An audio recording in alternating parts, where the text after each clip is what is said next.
2 Corinthians chapter 8. I rejoice because I have complete confidence in you, says Paul.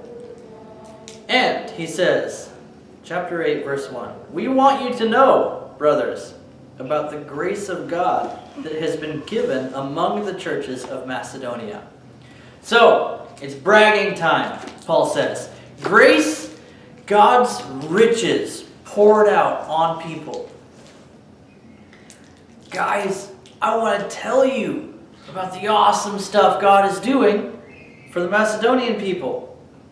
Because in a severe test of affliction, right, they're getting beat up, their abundance of joy and their extreme poverty have overflowed. What does this abundance of joy from the Lord in the situation of their poverty produce? These people are extremely poor. Have overflowed in a wealth of generosity on their part. You want to know something awesome about joyful, poor people? They are the best givers on the planet. Because when you know what it is to be poor and to have nothing, anything you have, you want to share it with people that need something. That's just the way it is. My grandma grew up poor, and I can't stop her giving me things. Right? I was watching some of my videos from earlier on the TV here.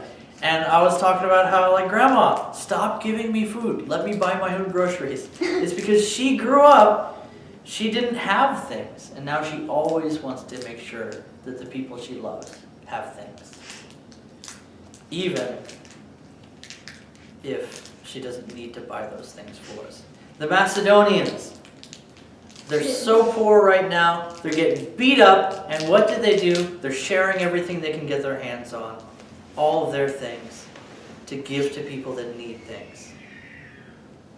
In a wealth of generosity on their part. For they gave according to what they were able to, as I can testify, and even beyond their means. They gave things they couldn't afford to give. Right? They gave away their own food. Of their own accord. It was their own idea. They wanted to do this. Begging us earnestly for the favor of taking part in the relief of the saints. What is Paul talking about here? It's already been predicted, it's been prophesied that there's going to be a famine in Israel. And so, because the church knows about this, everybody is already gathering up and sending food toward Israel before the famine starts. So picture this, all the Christians are getting cartloads of food into their houses. They're building a shed in the backyard to store all this stuff. And the neighbors are like, what is going on? And they'll tell you, everybody's going to be starving soon. And we've just gotten all these gifts from the other churches in the areas so that we don't starve because they love you. And people are like, what are you talking about? It's coming. Okay. Where was I? Here. Of their own accord, relief of the saints. And this, not as we expected. So we didn't put this on them. This isn't what we, told them to do. But they gave themselves first to the Lord. Right? They didn't even listen to what we were asking for. They listened to the Lord. And that's what happened. And then, because God told them to, they listened to us.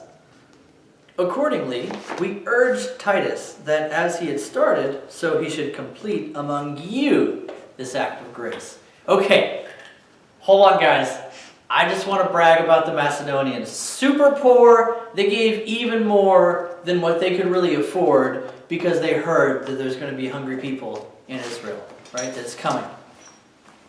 Oh, by the way, Titus already stopped by you guys, and you guys promised, sit down, sweet darling, thank you. You guys promised to give some things for the relief of the brothers in Israel as well. So let's make sure that actually happens. That's what Paul's saying here. Paul has just gotten done giving the Corinthians instructions on things that they need to fix and also things that they're doing well. And now he's telling them, let's talk about that special offering for the Israel famine relief. Put those away and keep them away. So, good timing. It sounds like the end of a service where they take up the offering. And here's Paul giving us an example. But as you excel in everything, in faith, in speech, in knowledge, in all earnestness, and in our love for you, see that you excel in this act of grace also. So, what is Paul doing? He is really encouraging the Corinthians to do what they promised to do, which is to send food for the starving in Israel. There's going to be a famine. They've looked forward to it, and they're gonna beat that famine before it shows up. Right? That's their goal. They're going to feed as many people as they can, and that's a really good thing. That's a really good thing for Paul to really be excited about asking for contributions for. Right?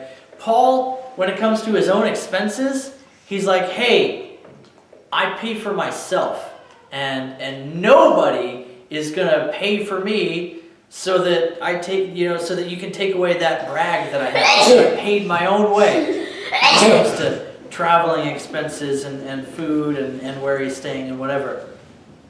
And there's other people that when Paul's in another area, they pay for things. Where has my class gone?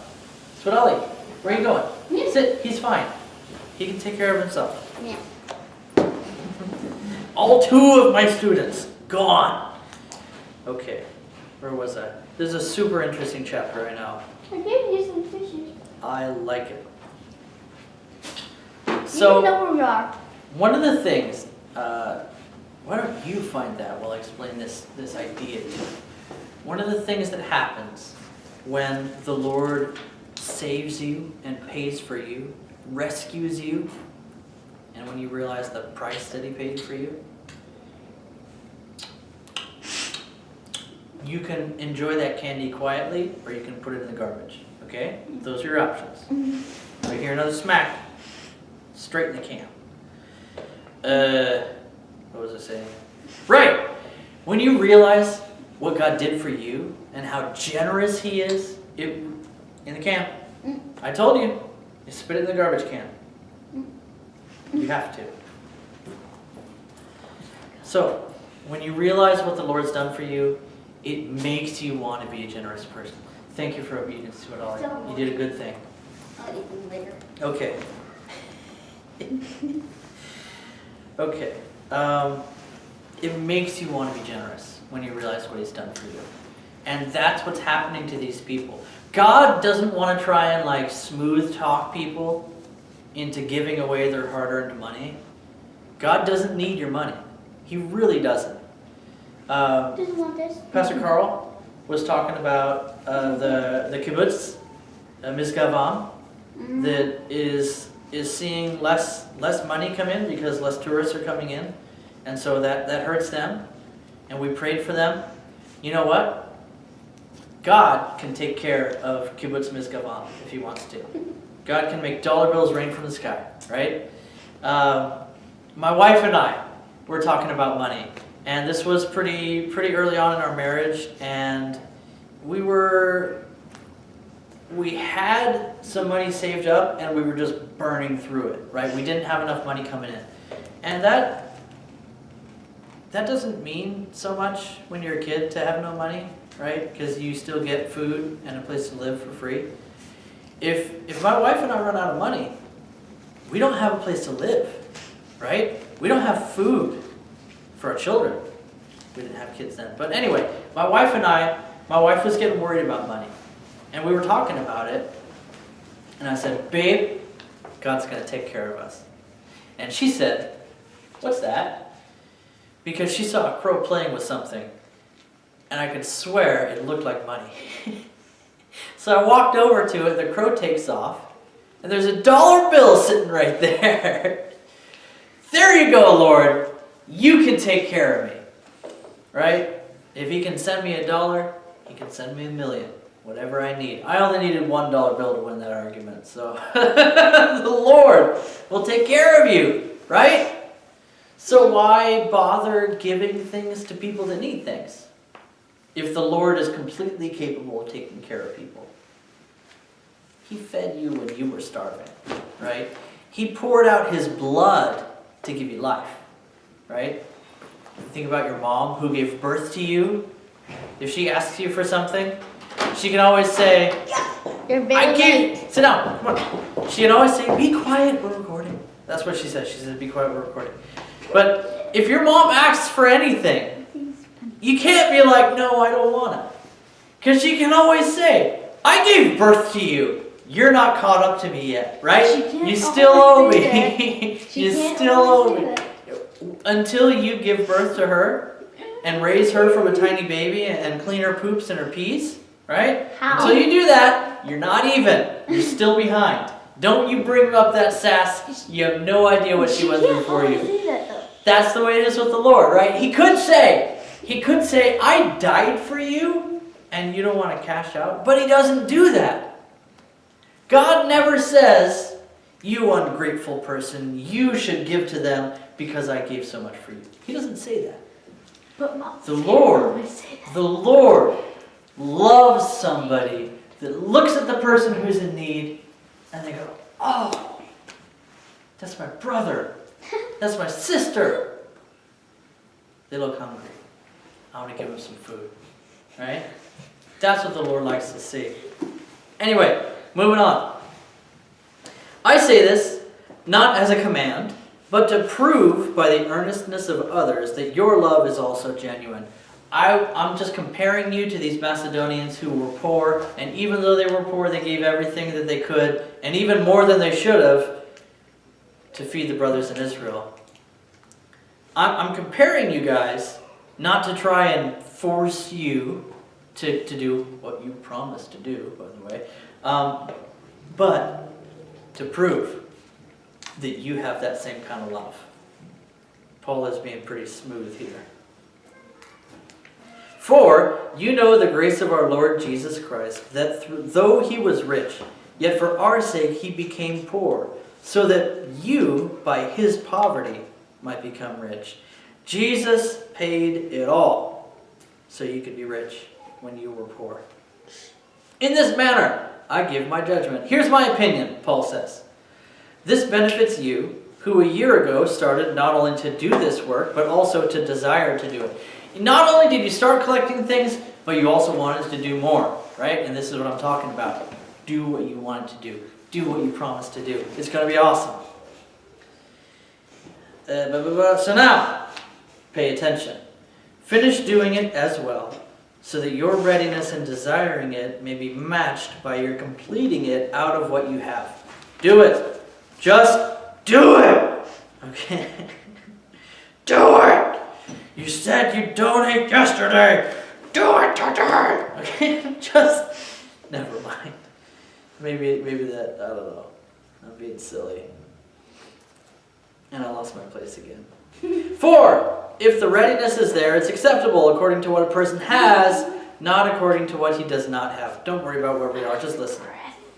In other words, if you want to donate, don't say you'll give something you don't even have, right? Just give what you can, don't go crazy.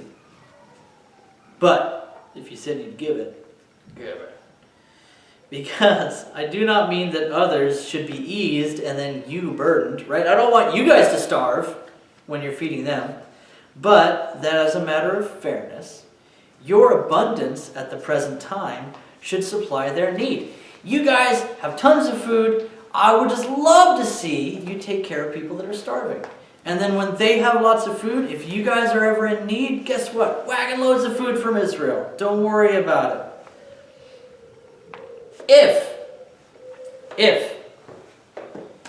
If everybody who had too much food, right now, I don't know if you guys know this, but in America, there's a program called government subsidy, where the government pays farmers to destroy huge amounts of food.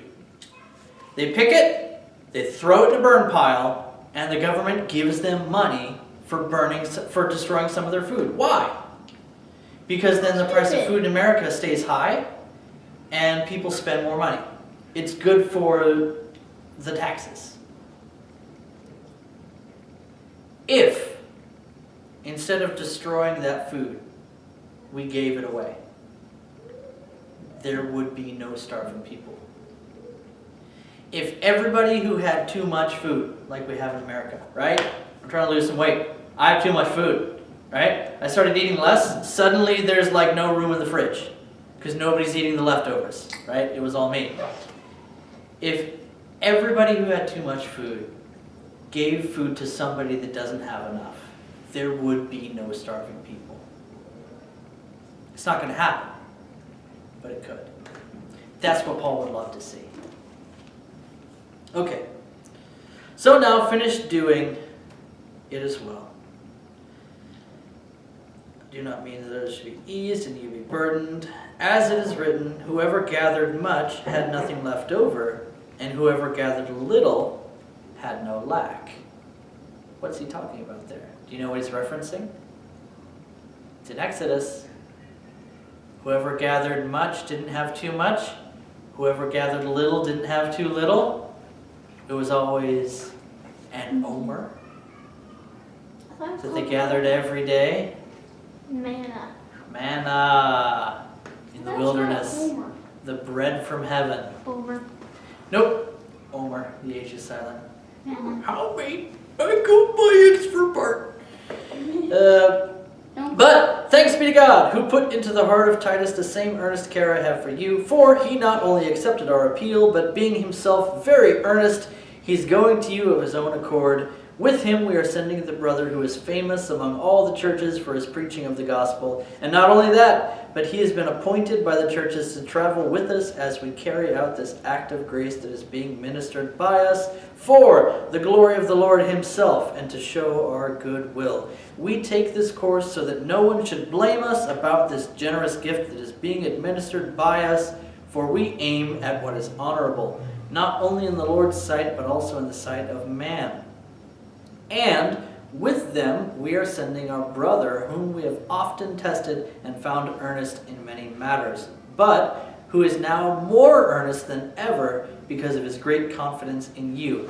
As for Titus, he is my partner and fellow worker for your benefit, and as for our brothers, they are messengers of the churches, the glory of Christ. So, give proof before the churches of your love and of our boasting about you to these men. Yeah. So, Paul, introducing the people specifically who are going to be coming to pick up this offering, whether it be food or money to buy food, and they're sending it all to Israel. Paul wants everybody to know who's in charge of what they're going to be asking for, and that what the Corinthians are going to be giving is something that they already promised to give. And he tells them about how to have the attitude about giving things. Hey kids, I'm talking to people that need them. Any questions? No. Are we done? Nope. Done. Okay, close your eyes.